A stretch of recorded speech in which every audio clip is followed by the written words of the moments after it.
So I'm just finishing up installation of this new battery I've got here, EcoWorthy 280 ampere hour lithium ferrous phosphate, and I'm expecting it to go rather well. Now, what's been happening up until now is that I've had this battery here, which is a 250 LiFePO4 lithium ferrous phosphate, and this battery I've had now for nearly 8 years, and it's been really good. In fact, there's nothing wrong with it. I don't suppose it really needed changing yet. I did notice a slight decline in its capacity. The problem was this is a first generation battery, and obviously this is a second or third or whatever, and there's my other battery.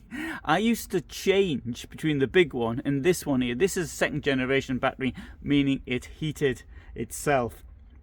And so with the heating pads, it wouldn't get damaged in cold weather. It doesn't like it. These batteries don't like it. The first generations didn't anyway. When they were charged, when the temperatures were below, it's hard to say actually, maybe even below +5, could be 0, depends on the type of battery. Now, so this one here is EcoWorthy LiFePO4. I'm going to keep this one here just in case the next few days, just in case anything goes wrong. What I'm going to do with this one, I don't know yet. I think it could probably give it to somebody.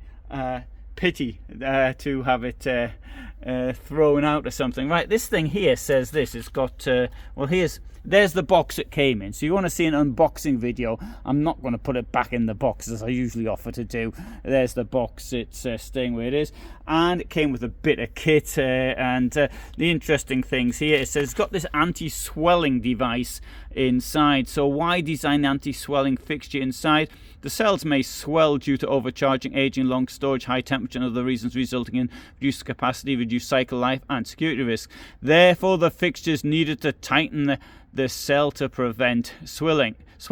So, with a fixture, the fixture provides a stable inward force that prevents the cells from expanding, thus greatly improving the battery's performance. It also comes with an app, which will be great for me because I haven't had one so far with my batteries. There's the user manual, and there's some other information. What's that say? Lithium product specification guide. Now I'm going to sort of tidy this up a little bit. Unfortunately, in my case, I've got all these great piles of spaghetti coming in, and I really need to do something about that. And I should have perhaps have done it now. So I was sort of bit pushed for time. I was supposed to have left by now, and I thought, first of all, I thought, I'll do it later. Then I thought, no, I'm going to have real winter conditions, and at the end of the day, I ought to be testing these things properly. So that's why I chose to actually put this battery in now. So what I'm going to do here is I'm going to report back on how well it works or not. Now, whatever the charge may be inside it at present, I don't know, but I'm going to find out as soon as I program the inside of this van. I'm assuming that it's going to work together. I don't know, because my motorhome and the EBL, the Electroblock, date 2004. But anyway, we'll find out if it's all compatible enough. It should be. I don't think there should be any problems.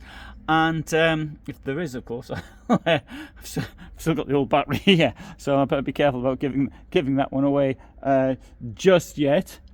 Incidentally, I'm in Germany, so if somebody writes and says, do you mind if I could have that? As somebody said to me once before, so you're more than welcome to have it, but I'm in Poland, so I don't really want to, if you can come and collect it yourself. Anyway, no, I'm not. I'm in Germany, and so that's this battery.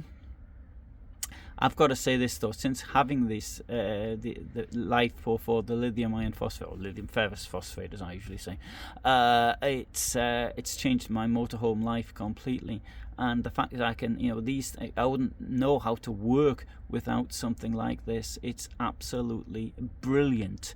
And also with the portable devices that I've got, from Bluetti, from EcoFlow, All Powers, these things as well, everything together has really made this off-grid experience so much easier. Before, when I was using the old style batteries, lead batteries, it was really difficult. But anyway, now with this, it's good. Anyway, so I shall report back and let you know how well this battery works. Thanks for watching. Oh, and by the way, I didn't do your installation video because I'm not very good at doing things like this, but if you've got any comments, so do put them down, and in the comments area, I'd be glad to see them. Thanks, bye for now.